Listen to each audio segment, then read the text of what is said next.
What's going on? Logan Myerz back here for 31 Days of Horror right here on the YouTube Cinephellas channel, and tonight we're going to be talking about the film from 1993, another entry in the Stephen King universe. I'm talking about The Dark Half, directed by the late great George A. Romero. Rest in peace, my friend. So, like many Stephen King novels, this is another story about a writer or novelist up in Maine. He writes under the name or the pen name George Stark. The writer's name is Thad Beaumont, played by Timothy Hutton. In the film, basically he wants to kill off this pen name or alias, this character he created, and they have a ceremony at the local cemetery up in Maine, killing off George Stark. Once that happens, weird things start happening up in this town in Maine, and people start dying.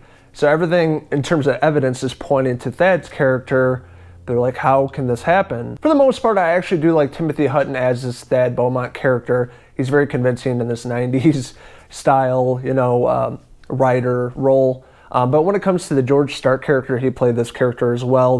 Just the prosthetic work was not very well done. It looked a little sloppy, and it looks a little dated from 1993. But him playing this like good versus bad character, he just didn't pull off the bad side of this. There was a lot of great comedy that he threw into this character, but overall just didn't believe him in this role. So basically, that's the setup of the movie. There's a lot of murders happening in this town. They're investigating it. We have the sheriff, Alan Pangborn, that is no stranger to the Stephen King universe.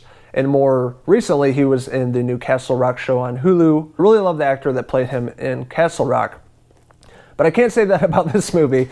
We have, Michael Rooker. Michael Rooker. I love this actor, I really do. I think he's fantastic. He's a comedic. He could play superhero or be in Guardians of the Galaxy, but this is probably the worst depiction of Alan Pangborn. I'm going to be honest with you. He's just the worst sheriff in all of movie history. Early on they kind of foreshadow like multiple personality, and this is leading up until the end of the film, which is pretty anticlimactic. I will say that. But I meant the imagery of this film. It's very bleak. It's very cold. A lot of use of darker colors to build this atmosphere up in Maine. In this film, and I think George A. Romero did a great job of directing and getting these beautiful shots in the film to give that eeriness of Maine and the Stephen King world.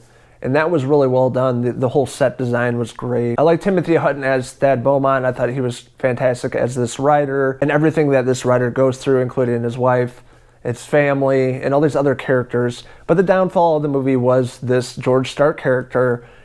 He's more of like a sinister force, so you don't want to cross. I don't think Timothy Hutton really pulled that off, and I don't think the whole makeup team did a really great job of making him look evil. Besides that, there was some great practical effects in the film. You got George A. Romero attached to this. He's going to have some good practical effects in the movie. There are a lot of those. And then we have a lot of great imagery with the sparrows throughout the film, and even on the poster of the film, and they paid homage to this in Castle Rock recently. So now I kind of understand why they did that in that show, and throwing in The Dark Half, this being the first time I've watched this film, a lot of this stuff is making more sense to me. But overall, I had a pretty good time with The Dark Half. It was put out in 1993. It took a while for it to get released, but it finally did. It got Stephen King attached to this. We have George A. Romero directing the film. This is one of his better movies outside the zombie genre. It's one you should definitely check out at least once. Have a good time with it. Overall, I'm going to give The Dark Half a 2.5 out of 5 sparrow hair pieces. So what did you guys think of The Dark Half from 1993? What did you think of Timothy Hutton's performance as Thad and George Stark? Let us know what you liked and didn't like about The Dark Half in the comments below. And as always, don't forget to hit subscribe. This is Logan Myerz signing out from the bleak and cold setting of Maine. It's cold up here. Until the next review on 31 Days of Horror. Cheers!